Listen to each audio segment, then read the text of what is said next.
কয়েকদিন যাবত আমি এই ধরনের অনেক মেসেজ পাচ্ছি যে এই ধরনের পিকচারগুলো কিভাবে তৈরি করে। বর্তমানে ফেসবুক ওপেন করলেই দেখা যাচ্ছে এই ধরনের পিকচারগুলোর অভাব নেই।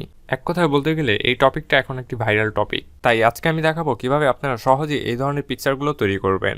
তাহলে চলুন ভিডিওটি শুরু করি। তার আগে বলে নিই, আপনি যদি আমার চ্যানেলে নতুন হয়ে থাকেন তাহলে hit the subscribe button and press the bell icon. আর ভিডিওটি ভালো লাগলে অবশ্যই একটি লাইক দিবেন। এই পিকচারগুলো মেক করার জন্য আমরা প্রথমে যে অ্যাপটি ব্যবহার করব, অ্যাপটির নাম হচ্ছে অ্যাডটেক্স। আপনারা গুগল প্লে স্টোরে সার্চ করলেই পেয়ে যাবেন। অ্যাডটেক্স অ্যাপটি ওপেন করার পর আমাদের সামনে এরকম একটি ইন্টারফেস চলে আসবে। দেন গ্যালারি লেখা অপশনটিতে ক্লিক করব পিকচার নেওয়ার জন্য। দেন এখান থেকে আমাদের পছন্দ মতো পিকচারটি নিয়ে নেব। আর এরকম পিকচার কোথা থেকে ডাউনলোড করবেন তাও আমি একটু পরে বলে দেবো। পিকচার নেওয়া হয়ে গেলে এই পিকচারটিকে আমরা একটু ক্রপ করে নেব আমাদের পছন্দ অনুযায়ী।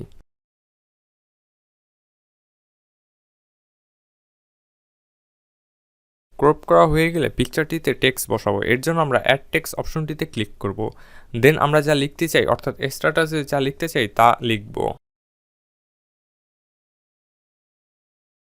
লেখা হয়ে গেলে প্রথমে আমরা কালার অপশনে চলে যাব। দেন এখান থেকে কালারটি ব্ল্যাক করে নেব। এরপর আমরা এই লেখাটির ফন্ট চেঞ্জ করব। এর জন্য ফন্ট অপশনে গিয়ে মাই ফন্টে ক্লিক করব। আর এখানে কাস্টম ফন্ট কিভাবে অ্যাড করবেন তা নিয়ে আমার চ্যানেলে আগে থাকতেই ভিডিও তৈরি করা রয়েছে। সেই ভিডিওর লিঙ্ক আমি ডেসক্রিপশন বক্সে দিয়ে দেবো। এখানে আমি যেই ফন্টটি ইউজ করেছি সেই ফন্টটির নাম সুলাইমান লিপি বোল্ড। ফন্ট ইউজ করা হয়ে গেলে এবার আমরা টেক্সটের অপাসিটিটি কমিয়ে দেবো। এর জন্য অপাসিটি অপশনে গিয়ে এটিকে 60 থেকে 70-র মধ্যে রাখবো। দেন আমরা অ্যাড টেক্সটে ক্লিক আমাদের পেজের ইউজার নেমটি লিখবো, অথবা পেজের নামও লিখতে পারি লোগো হিসাবে। লেখা হয়ে গেলে এটিরও কালার চেঞ্জ করব। কালারটি ব্ল্যাক দেব এবং অপাসিটিটি অনেকটাই কমিয়ে দেব। দেন এটিকে পজিশন মতো বসিয়ে ছোট করে দেব, ঠিক আমি যেভাবে বসাচ্ছি। আপনারা চাইলে এখানে ইউজার নেমের পরিবর্তে আপনার পেজের লোগো ব্যবহার করতে পারেন। সব কিছু ঠিক থাকলে ওপরের অ্যারো আইকনে ক্লিক করে আমরা এটিকে সেভ করে নেব। দেন ইমেজটিকে আবারও ওপেন করব। এরপর আমরা এখান থেকে শেয়ার করে পিকচার অ্যাপটিতে চলে যাব। আর পিকচার অ্যাপটি কম বেশি সবাই চেনেন, প্লে স্টোর থেকে ডাউনলোড করে নিতে পারবেন। অ্যাপটি ওপেন করার পর আমাদের সামনে এরকম একটি ইন্টারফেস চলে আসবে। এখান থেকে আমরা টুলসে চলে যাব। দেন আমরা অ্যাডজাস্টে ক্লিক করব। এরপর এখান থেকে স্যাচুরেশন অ্যান্ড কন্ট্রাস্ট দুটোকেই কমিয়ে দেব। দেন এখান থেকে ওকে করে দেবো। এরপর চলে যাব এফএক্স অপশনে।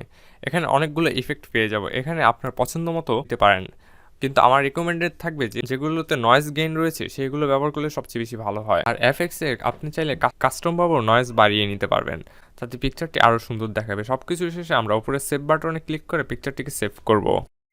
এবার আসা যাক এই ধরনের পিকচারগুলো, অর্থাৎ কাগজের উপরে কিভাবে লিখবো।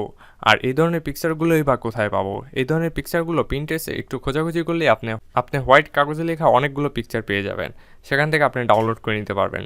পিকচার কালেক্ট করা হয়ে গেলে আপনারা সরাসরি চলে আসবেন অ্যাডটেক্স অ্যাপটিতে। আবারও একইভাবে আমরা অ্যাডটেক্স অ্যাপটিতে পিকচার অ্যাড করব।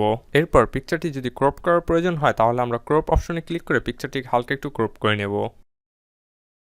ক্রপ করা হয়ে গেলে এখন আমরা পিকচারটিতে টেক্সট বসাবো। এর জন্য অ্যাড টেক্সট অপশনটিতে ক্লিক করব। দেন আমরা যা লিখতে চাই তা লিখব। লেখা হয়ে গেলে প্রথমে আমরা এটির কালারটি সিলেক্ট করব। কালারটিকে ব্ল্যাক করে দেব। দেন এটির ফন্ট হিসেবে আমি একটু স্টাইলিশ ফন্ট ব্যবহার করব, যেমন লি আনিরোড ফন্ট ইউজ করছি। দেন এটিকে হালকা একটু রোটেট করব। রোটেট করার মেন কারণটি হলো কাগজটি একটু বাঁকানো রয়েছে, তাই আমি লেখাটিকেও একটু বাঁকিয়ে সেম পজিশনে বসাবো যাতে একটু রিয়েলিস্টিক বোঝা যায়। ঠিক আমি যেভাবে বসাচ্ছি আপনারাও ঠিক এভাবেই ট্রাই করবেন। দেন এটির অপাসিটিটিও হালকা একটু কমিয়ে দেবো, এটি বেশি কমাবো না। কিছু ঠিক থাকলে ইমেজটিকে সেভ করব এবং ইমেজটিকে আগেরটির মতো আবারও পিকচার অ্যাপটিতে নিয়ে যাব। দেন এখান থেকে সোজা চলে যাব এফএক্সে।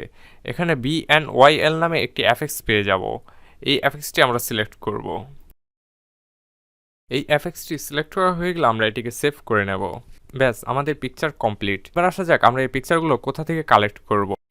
এর জন্য প্রথমে আমরা যে কোনো একটি ব্রাউজার ওপেন করব। দেন সার্চ বক্সে টাইপ করব ফ্রি HD পিকচার। এরপর এখান থেকে প্রথম যে লিঙ্কটি আসবে এই লিঙ্কটিতে আমরা ক্লিক করব। দেন ওপরের সার্চ বক্সে প্রথমে আমরা ওয়াল লিখব, যদি আমরা দেওয়ালের পিকগুলো নিতে চাই। ওয়াল লেখার পর এখানে আমাদের সামনে অনেকগুলো ইমেজ চলে আসবে। এখান থেকে আমাদের পছন্দ মতো খুঁজে খুঁজে ইমেজগুলো বের করতে হবে এবং এটাও বুঝতে হবে যে কোন ইমেজ দিয়ে স্ট্যাটাস বানালে স্ট্যাটাসটি সুন্দর দেখা যাবে। আর হাতের ওপর সাদা কাগজে লেখা যে ইমেজটি রয়েছে এগুলো আপনারা নিজেরাই বানিয়ে নিতে পারবেন। সাদা কাগজ কেটে নিয়ে যে কোনো একটি সুন্দর জায়গায় রেখে ছবি তুলবেন, দেন ওইটির ওপর লেখা বসাবেন, তাতে আরও বেশ সুন্দর হবে। সো ভিউয়ার্স, আজকের ভিডিওটি এই পর্যন্তই। ভিডিওটি ভালো লাগলে অবশ্যই ভিডিওতে একটি লাইক দিবেন এবং কমেন্ট করে জানাবেন যে ভিডিওটি কেমন হয়েছে এবং পরবর্তীতে কী নিয়ে ভিডিও দেখতে চান তাও কমেন্ট করে জানাবেন।